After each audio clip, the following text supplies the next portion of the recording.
भूमिका मांडावी। आज अकोला महानगर पालिका के चुनाव तमाम अकोला वालों ने देखे और उसमें एक बात सिद्ध हो गई कि भारतीय जनता पार्टी ने जिस तरह पैसों का व्यवहार करके एक एक उम्मीदवार को 3-3 करोड़ रुपए देकर खरीदा गया और लोग बिक भी गए, तो आने वाली जनता इनको माफ़ नहीं करने वाली, क्योंकि लोगों ने अपनी समस्याओं के लिए उन्होंने चुन के दिए थे अकोले का आप टैक्स कम करेंगे, इसलिए भारतीय जनता पार्टी छोड़कर राष्ट्रवादी तुतारी को वोट दिया था। और कांग्रेस पार्टी ने अलायंस के अंदर उनको अपने सामने कैंडिडेट नहीं खड़ा करे, इसलिए कि हम उनको चुना के आना चाहते थे, लेकिन वो चुनकर आए भारतीय जनता पार्टी के उम्मीदवारों के सामने और भारतीय जनता पार्टी को वोट दिया। वो भारतीय जनता पार्टी जिसने नाम छुपाकर महापौर के चुनाव लड़ी और राष्ट्रवादी पार्टी के शरद पवार तुतारी के जो नगर सेवक है उन्होंने मुंह छुपा के वोट दिए और एमआईएम ने यहाँ पे गाली खाकर तटस्थ हुई, तो आज तो हाउस के अंदर ही उनकी इतनी बेइज्जती हुई। और हम जो चुनाव लड़ रहे थे, हम तीनों चारों मिलकर, मैं सबसे पहले वंचित अघाड़ी के राष्ट्रीय अध्यक्ष एडवोकेट प्रकाश जी अंबेडकर का शुक्रिया अदा करूँगा, साथ में नितिन बापू देशमुख शिवसेना से उनके शहर अध्यक्ष, उनका शुक्रिया अदा करूँगा, और मेरे प्रदेश कांग्रेस कमेटी के अध्यक्ष बंटी सपकाल साहब, उनका शुक्रिया अदा करूँगा कि उन्होंने हमको खुली छूट दी, साथ में लड़ने का हमको मौका मिला। अंबेडकर साहब से लड़ते लड़ते हमको बहुत चीज़ें सीखने को मिली कि आखिरी तक लड़ो, विपक्ष के सामने मत झुको, और हम नहीं झुके। मुझे गर्व है हमारे तीनों पार्टियों के नगर सेवकों के ऊपर कि वो जिस तरह बेबाकी से लड़े, हाउस के अंदर 32 वोट मिले, और उसके बाद में जिस तरह उन्होंने वहाँ डिबेट दी, माइक पर आकर जिस तरह बोला, अपने विचारों का आदान प्रदान किया, उससे ऐसा लगता है कि भारतीय जनता पार्टी के जो भी कैंडिडेट हैं वहाँ पर महापौर बने, उनके लिए ये राहें मुश्किल है, क्योंकि विपक्ष के अंदर बड़े मजबूत उम्मीदवार हमारे आए हैं।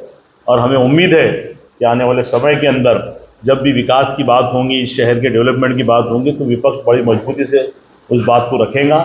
और सबसे बड़ी बात, तो हम अगर चुन के आते तो हमने पहले से कहा कि हम पहली मीटिंग के अंदर अकोले का टैक्स 50% करेंगे और घंटा गाड़ी का पैसा आपसे वसूला नहीं जाएगा और डेली आपको पानी मिलेगा और अच्छी शिक्षा और अच्छी स्वास्थ्य मिलेगा। तो भारतीय जनता पार्टी ने कभी ये नहीं बोली कि हम टैक्स कम करेंगे, क्योंकि वो टैक्स उनको मार्केट खड़ा करके बेचना है, दाना बाजार की दुकानें बेचना है। मुझे तो ये पता चला है कि जो 7 जो उम्मीदवार है, 3 तुतारी के, एक चांद चौधरी है उसके अंदर, और एमआईएम के 3 हैं और घड़ियाल का 1 है। जनता भाजी बाजार में या दाना बाजार में उनको एक एक दुकानें मिलेंगी, ऐसा उनको लालच दिया गया और कुछ नकदी पैसे दिए गए, और भविष्य के अंदर उनके सामने भारतीय जनता पार्टी कैंडिडेट नहीं लड़ाएंगे, उनका ये भी वादा किया गया।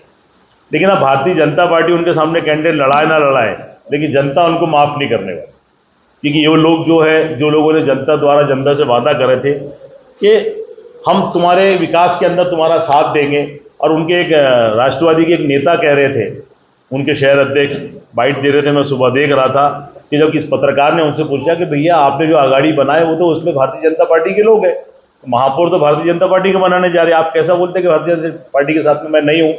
तो शहर अध्यक्ष को मैं बताना चाहता हूँ, शायद उनकी आंखें अभी तक खुली नहीं, जनता आपको सब देख रही है, और जनता ने अच्छी तरह देखा आपने कि आपने क्या गद्दारी की है। जो 7 लोग एक अक़लियत के समाज से आने के बावजूद भी भारतीय जनता पार्टी का महापौर बनाया, क्योंकि अक़लियत का जो झगड़ा है भारतीय जनता पार्टी के साथ में, मैं आपके चैनल के माध्यम से कहना चाहता हूँ कि हमारा अक़लियत का झगड़ा भारतीय जनता पार्टी में सियासत का नहीं है। हमारी दूसरी पार्टियों से झगड़ा कुर्सी का हो सकता, जगह का हो सकता, सियासत का हो सकता, लेकिन भारतीय जनता पार्टी का झगड़ा अक़लियत के साथ में शरीयत का है।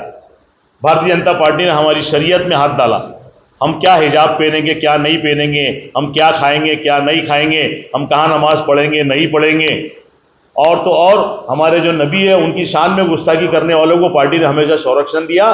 तो हमारा झगड़ा तो भारतीय जनता पार्टी के साथ में शरीयत का है। तो समाज वो 7 लोगों को माफ़ नहीं करने वाला है। हो सकता है कि समाज उनका बायकाट भी करे या उनके पुतले भी जले, अब आने वाले दिनों में आपको देखने को मिले। बापू, अब आगे की बात। विधानसभेला कटेंगे तो बटेंगेचा नारा होता, कटेंगे बटेंगे म्हणून यांनी प्रत्येक शहरामध्ये या महाराष्ट्रात मतदान घेतलं। अनेक हिंदू त्या कटेंगेच्या बटेंगेच्या याच्यात हिंदू खतरे में अनेक लोकांनी, हिंदू लोकांनी यांना त्यावेळेस मतदान केलं। पण आज 1 वर्ष झालं, आजची कटंगेच्या बटंगेच्या नावावर ज्या युजुभाऊंनी या शहरामध्ये हिंदू लोकांची दिशाभूल केली आणि मतदान घेतलं, खरं चित्र आज महानगरपालिकेच्या निवडणुकीमध्ये ते चित्र स्पष्ट झालं. तुम्हाला स्वतःला निवडून यायला तुम्ही लोकांची जातीवाद निर्माण करता, भेदभाव निर्माण करता आणि स्वतः सत्ता स्थापन करताना तुम्हाला MIM सुद्धा सोबत चालते. आज या महानगरपालिकेमध्ये MIMचे जे तटस्थ उमेदवार होते त्यांची तटस्थची भूमिका नव्हती. ते भारतीय जनता पार्टी सगळं मॅनेज करून की तुम्ही बा, कारण की अकोटमध्ये त्यांनी आघाडी तयार केली MIM सोबत, अचलपूरला MIM सोबत भारतीय जनता पार्टीनं आघाडी तयार केली. मग आता इथं जर मतदान केलं तर पुन्हा आम्ही बदलावू म्हणून भारतीय जनता पार्टीनं दुसरी चाल खेळली. पहिला फंडा तो तिथं आघाडीत MIMला आघाडीत घ्यायचा पहिला फंडा, तो फंडा महाराष्ट्रासमोर पुढे आला म्हणून भारतीय जनता पार्टीनं अक्कल लोळली आणि दुसरा फंडा या ठिकाणी आणला की तटस्थ राहण्याची भूमिका, तुम्ही तटस्थ राहा म्हणजे आम्हाला मतदान केल्यासारखं होईल, अशी भूमिका त्या ठिकाणी भारतीय जनता पार्टीची आणि MIMची संयुक्त बैठकीतून असा करार त्यामध्ये ठरला. मागच्या वेळेस आमचे सदस्य आम्हाला सांगत होते शिवसेनेचे की बा, आम्हाला त्यावेळेस युतीसुद्धा होती, महाराष्ट्रात होती, की बा भारतीय जनता पार्टीवाले राजेश मिश्रा त्यावेळेस आमचे विरोधी पक्षनेता होते, त्या इथं सभागृहात वारंवार आमच्याकडे तक्रार करत होते पक्षाकडे की भारतीय जनता पार्टी आम्हाला निधी नाही देऊ राहिली, MIMच्या नगरसेवकाला देऊ राहिली. पण आज ते खरं चित्र ह्या सभागृहात चित्र स्पष्ट झालं की MIM आणि भारतीय जनता पार्टी खऱ्या अर्थानं युती आहे. आम्ही तर नेहमी समाजकारण करतो, आम्ही कधी राजकारण केलं नाही. समाजकारण करत असताना कोण कोणत्या समाजाचा आहे, कोणत्या धर्माचा आम्ही कधी बघितलं नाही.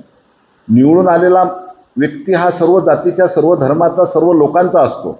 आम्ही समाजकारण करणार आहे. आम्ही सगळ्या समाजाला, मग हिंदू असू द्या, मुस्लिम असू द्या, दलित असू द्या, सर्व घटकांना घेऊन चालणार आहे आम्ही आहोत. राजकारण करणारे तुम्ही आहात. मग आज राजकारण करणारे तुम्ही असताना तुम्ही तर समाजकारणाची भूमिका कधी घेतली नाही, तुमचं राजकारण आहे. मग राजकारण असताना ज्या लोकांना तुम्ही कटंगे पटंगे म्हटलं त्या लोकांचे 7 मतं घेऊन आज महानगरपालिकेमध्ये तुम्ही सत्ता स्थापन केली. 7 मतं घेऊन मला सांगा, खरा जर भारतीय जनता पार्टीचं खरं हिंदुत्व असतं तर ते विरोधी पक्षामध्ये बसले असते, पण ह्या 7 लोकांच्या भरोशावर त्यांनी ह्या ठिकाणी सत्ता स्थापन केली नसती. आमच्यासोबतही मुस्लिम लोक होते, असं नाही आहे, आम्ही असं म्हणत नाही, पण आमचं असं नाही. आमचं सर्व धर्म समभाव सगळ्यांना घेऊन चालणारं आमचं हिंदुत्व आहे. सर्व जातीच्या धर्माच्या लोकांना घेऊन चालणारं हिंदुत्व आहे. तुमचं हिंदुत्व कोणतं होतं? तुमचं तर कटेंगे पटेंगे होते. मग तुमचं हिंदुत्व कुठं गेलं? 7 मुस्लिमांच्या पाठीवर तुम्ही भरोशावर इथं सत्ता कशी स्थापन केली? तुम्हाला तर दुसरं कोणी चालत नव्हतं. ह्याच ठिकाणी उद्या आमचा महापौर झाला असता तर कदाचित यांनी उलटे आरोप केले असते आमच्यावर. मग अकोटला MIM संघ बसले, ह्या ठिकाणी MIM बसले. खरी आमची जीत हे झाली, खरा आमचा विजय हे झाला की आज भारतीय जनता पार्टीचा महापौर न म्हणता महायुतीचा महापौर, ह्या स्थानिक आमदाराला महायुतीचा महापौर म्हणून या ठिकाणी घोषित करावं लागलं. पण त्यांना कदाचित कल्पना नसेल, महाराष्ट्राच्या महायुतीमध्ये तुतारी नाही आहे. त्यांचा जो स्थानिक आमदारांनी जो काल उल्लेख केला पेपरला की महायुतीचा महापौर, त्यांना कदाचित कल्पना नसेल, तुतारी हे महायुतीमध्ये नाही, तुतारी हे महाविकास आघाडीमध्ये आहे, हे त्यांच्या कदाचित लक्षात आलं नसेल.